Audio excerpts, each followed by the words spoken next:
ओम शांति। आज प्यारे मीठे बाबा की मुरली मंथन की डेट है 15 अगस्त 2022। तो सबसे पहले इस अमृत महोत्सव का सभी को बहुत बहुत दिल की शुभकामनाएं और बधाइयाँ कि आज हम अपने स्वतंत्रता की 75वां वर्षगांठ बना रहे हैं। कितनी बड़ी बात है ना, कितनी खुशी की बात है।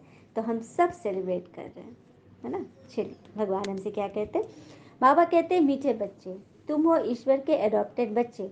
तुम्हें पावन बन पावन दुनिया का वर्षा लेना है। यह अंत का समय है, इसलिए पवित्र जरूर बनना है। और पवित्र बच्चे क्या करते हैं? जब आसपास कोई ना हो फिर भी आप मुस्कुराएं, अंदर अंदर मुस्कुराएं, तो समझ लीजिए कि आप वाकई पवित्र हैं, खुश हैं।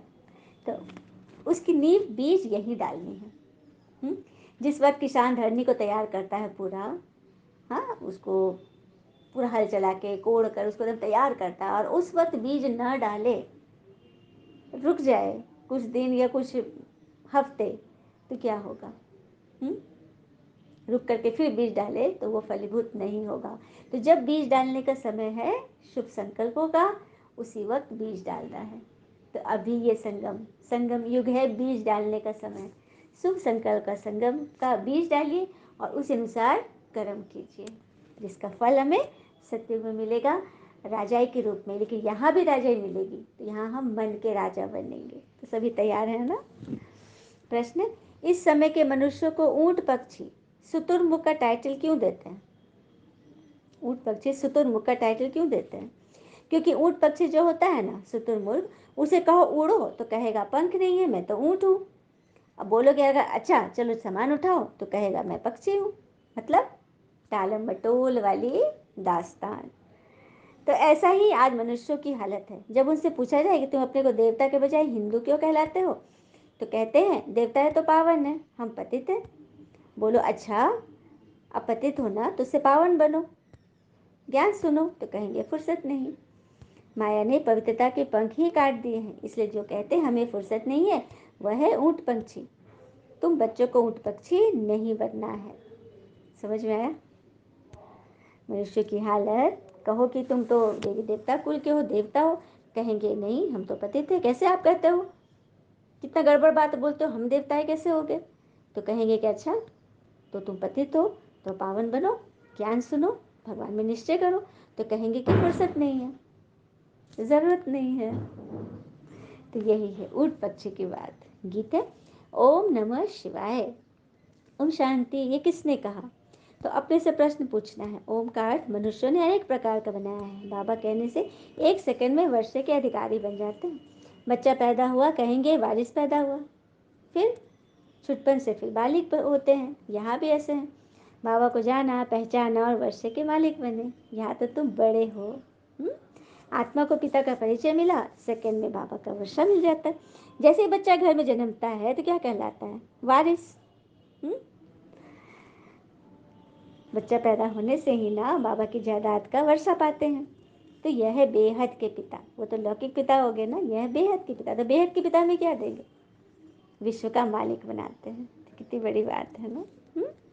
तो बाबा ने आगे कहा, अब सावन के महीने में शिव की पूजा करते हो, व्रत रखते हैं, तो तुम्हारे लिए सावन मास कौन सा है? तो ये संगम युग, पूरा का पूरा युग हमारे लिए सावन मास का है, जहाँ पर कैसी बरसात होती है। सावन में क्या होता है? बारिश होती है, बरसात होता है। तो यहाँ होता है ज्ञान की बरसात। तुम पवित्र बन पवित्र दुनिया के मालिक बन जाते हो। तो ऐसी ज्ञान की बरसात में भीगने का ये समय है।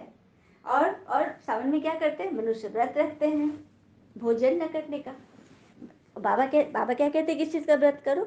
विष नहीं खाओ, विकार में नहीं जाओ, मोह से बचो। मोह, दुनिया में कहते हैं मोह नहीं रखेंगे तो फिर घर बार में कैसे रहेंगे? बच्चों से, पति से, घर वालों से, चीज़ों से, संपत्ति से तो मोह होना ही चाहिए। लेकिन मोह और प्रेम में जमीन आसमान का अंतर है। मोह में वो होता है कि मैं जो हूँ वो सही हूँ, मेरी बात हर कोई माने, मेरी इच्छा के विरुद्ध कोई न चले, यह मोह है। और प्रेम में है समर्पण, जो जैसा है, जिस हाल में है, मेरा है, स्वीकार करना, प्रेम स्वीकार करता है और मोह क्वेश्चन करता है, तो उससे बचना है ना, तभी हम पावन बनेंगे। फिर बाबा ने आगे कहा, बच्चे को समझा रहे बाबा, बच्चे खबरदार रहना, कभी किसको दुख नहीं देना, बाबा तो दुख हरता सुख करता है ना। तुम भी 5 विकारों का दान देते हो, दे दान तो छूटे ग्रहण, ग्रहण लगता है तो फकीर लोग कहते हैं दे दान। अच्छा, दान सिर्फ धन का नहीं होता है, दुआओं का भी दान होता है और उसका बड़ा महत्व है। आइए हम सभी सुनते हैं। एक बार की बात है, एक गांव था। वह ऐसी जगह बसा था जहां आने जाने के लिए एकमात्र साधन नाव थी, क्योंकि बीच में नदी पड़ती थी और कोई रास्ता नहीं था। एक बार उस गांव में महामारी फैल गई, बहुत सी मौतें होने लगी, लगभग सभी लोग वहां से जा ही चुके थे। अब कुछ ही दिन गिने चुने लोग बचे थे और वो नाविक गांव में बोलकर आ गया था कि मैं इसके बाद अब नहीं आऊंगा, जिसको चलना है वो आ जाए, उस पार पहुंच जाए। तो सबसे पहले एक भिखारी आ गया और बोला, मेरे पास देने को तो कुछ भी नहीं है, क्या तुम मुझे अपने साथ ले चलोगे? ईश्वर तुम्हारा भला करेगा। नाविक जो था वो सज्जन पुरुष था, उसने कहा कि हाँ हाँ यहीं रुको, यदि जगह बची तो मैं तुम्हें जरूर ले जाऊंगा। धीरे धीरे करके पूरी नाव भर गई, सिर्फ एक ही जगह बची। नाविक भिखारी को बोलने ही वाला था कि आ जाओ नाव पे, तभी एक आवाज आई, रुको मैं भी आ रहा हूँ। लोगों ने देखा तो वह आवाज एक जमींदार की थी, जिसका धन दौलत से मोह लोभ देख करके उसका परिवार भी उसको छोड़कर जा चुका था, क्योंकि जा ही नहीं पा रहा था अपना धन दौलत घर छोड़ के। लास्ट में जब देखा एक ही नाव है तो वो भी दौड़ा दौड़ा आया। अब सवाल यह था कि किसको लिया जाए, क्योंकि जगह तो एक ही थी। जमींदार ने नाविक से कहा, मेरे पास सोने चांदी है, मैं तुम्हें दे दूंगा। और तो भिखारी ने हाथ जोड़कर कहा कि भगवान के लिए मुझे ले चलो। नाविक समझ नहीं पा रहा था कि क्या करूं, तो उसने फैसला नाव में बैठे सभी लोगों पर छोड़ दिया और वो सब आपस में चर्चा करने लगे। इधर जमींदार सबको अपने धन का प्रलोभन देता रहा। उसने उस भिखारी को भी बोला, मैं तुझे सब कुछ, मेरा सब कुछ तू ले ले, मैं तेरे हाथ पर जोड़ता हूँ, मुझे जाने दे। तो भिखारी ने कहा, मुझे भी अपनी जान बहुत प्यारी है साहब, अगर मेरी जिंदगी ही नहीं रहेगी तो मैं धन दौलत का क्या करूँगा, जीवन है तो जहान है। तो सभी ने मिलकर यह फैसला किया कि ये जमींदार ने आज तक हमसे लूटा ही है, ब्याज पर ब्याज लगाकर हमारी जमीन अपने नाम कर ली, और माना कि ये भिखारी हमसे हमेशा मांगता रहा, पर इसने बदले में हमें खूब दुआएं आशीर्वाद दी है। और इस तरह भिखारी को वह नाविक भी साथ में ले गया। बस यही फैसला है ईश्वर का, वही हमारे साथ न्याय करते हैं। जब अंत समय आता है तो वो हमारे कर्मों का लेखा जोखा हमारे सामने रख देते हैं, हाँ, और फैसला उसी हिसाब से करते हैं। फिर रोना गिड़गिड़ाना काम नहीं आता है, शुभ कर्म पुण्य कर्म ही साथ जाते हैं। तो इस पुण्य कर्म हम कैसे करें? सच्चा पुण्य कर्म। देखो, एक तो दान धर्म करना, अच्छे अच्छे बोल बोलना, ये पुण्य कर्म तो मोटे तौर पे सब जानते हैं। लेकिन सच्चा पुण्य कर्म क्या है आत्मा का? कि किसी ने कुछ बात बोली लेकिन आप इफेक्ट नहीं हुए, आप दर्द नहीं लिए, आप हर्ट की फीलिंग में नहीं आए, आपने अपने मन को बचा के रखा, आप खुश रह गए। कहते हैं ना, ऐसे बनो कि लोग आपके आने का इंतजार करें, जाने का नहीं। तो अंदर से बनो, सूक्ष्म रूप से हर किसी को स्वीकार करो, कोई दर्द न लो। यह है सूक्ष्म पुण्य कर्म। तो जो ये पुण्य कर्म करेंगे वही देवता बनेंगे। ये बाबा हमें सिखा रहे हैं। तो दान देना है क्या? अपने कमी कमजोरियां, और सबको दुआएं देना है। फिर बाबा कहते हैं, बच्चों को आत्माभिमानी बनना है, मैं आत्मा हूँ, परमात्मा को याद करना है, वर्षा उनसे लेना है, इसलिए देही अभिमानी बनो। देवी देवताएं आत्म अभिमानी थे ना। बाबा कहते, मैं तुमको सदगति में ले जाने के लिए पढ़ाता हूँ, मैं इस शरीर द्वारा तुमको समझाता हूँ, यह मेरा शरीर नहीं, यह तो इनकी पुरानी जूती है, लोन लिया है। किनकी जूती है? ब्रह्मा बाबा की। बाबा ने उस शरीर का आधार लिया है ना। मैं इनमें प्रवेश करता हूँ, फिर पावन बनाता हूँ। कितना अच्छा रीति बाबा समझाते हैं। आज 15 अगस्त में एक बहुत सुंदर सी पोस्ट आया था, जिसमें तिरंगा में 3 कलर होता है ना, सैफरन, नारंगी, उजला और हरा। तो सैफरन लाल सुनहरा कलर हमारे परम धाम का कलर है। ये झंडा हमारे जीवन से संबंधित है, हमारा घर बता रहा है। तो नारंगी कलर सुनहरा रंग हो गया हमारा परम धाम का कलर, और बीच में वाइट, वाइट सूक्ष्म वतन, बादलों की दुनिया, और यहाँ बीच में चक्र है, नीला ज्ञान का चक्र, और चक्र के सारे रेज निकल रहे हैं, वही तो है शिव बाबा, जो हमारे झंडे में, तिरंगे में बैठ करके हम पूरे भारत को रोशन कर रहे हैं। और नीचे है स्थूल वतन, धरती हरियाली से भरी, ग्रीन कलर। तो ये तीनों कलर हमारे घर का प्रतीक है ना बड़ी बात। तो सभी को इस बात की नॉलेज मिली, इसके लिए बाबा का बहुत बहुत शुक्रिया। अच्छा, मीठे मीठे बच्चों प्रति भगवान की नमस्ते। हम बच्चों के भी प्यारे बाबा को नमस्ते। धारणा के लिए मुख्य सार, पहले पॉइंट, बाबा की श्रीमत पर चलकर संपूर्ण निर्विकारी बनना है। पढ़ाई से विश्व की रजाई लेनी है। आत्मा में जो खाद पड़ी है उसे योग अग्नि से निकालना है। आत्मा में जो खाद पड़ जाती है, खाद किस बात की पड़ती?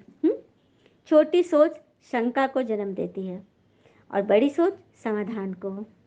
सुनना सीख लिया तो सहना सीख जाओगे, और सहना सीख लिया तो जीना सीख जाओगे। दूसरी पॉइंट, आत्माभिमानी बन बाबा को याद करना है। जितना याद में रहेंगे उतना बाबा रक्षा करता रहेगा। अच्छा, भगवान की रक्षा और मदद हम कब फील करेंगे?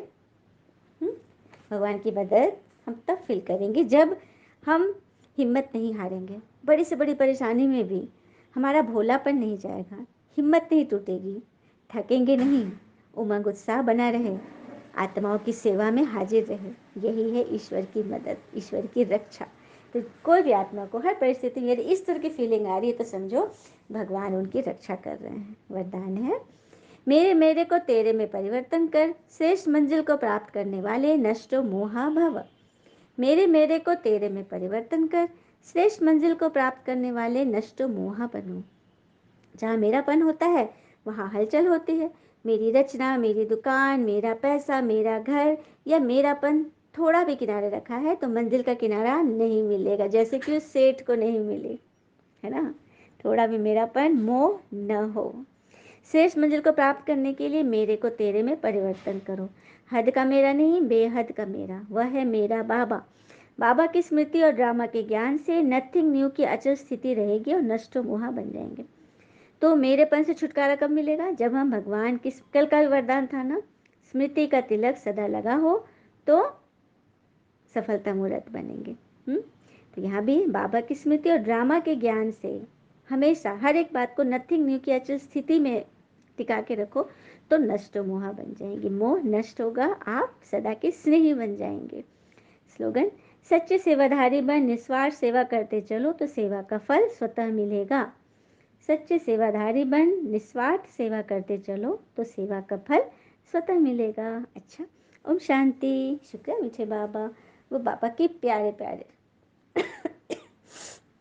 भगवान के ज्ञान के पीछे सभी लोग चाहते तो हैं कि हम लक्ष्य को प्राप्त करें, लेकिन उसके लिए लक्षण जरूरी है।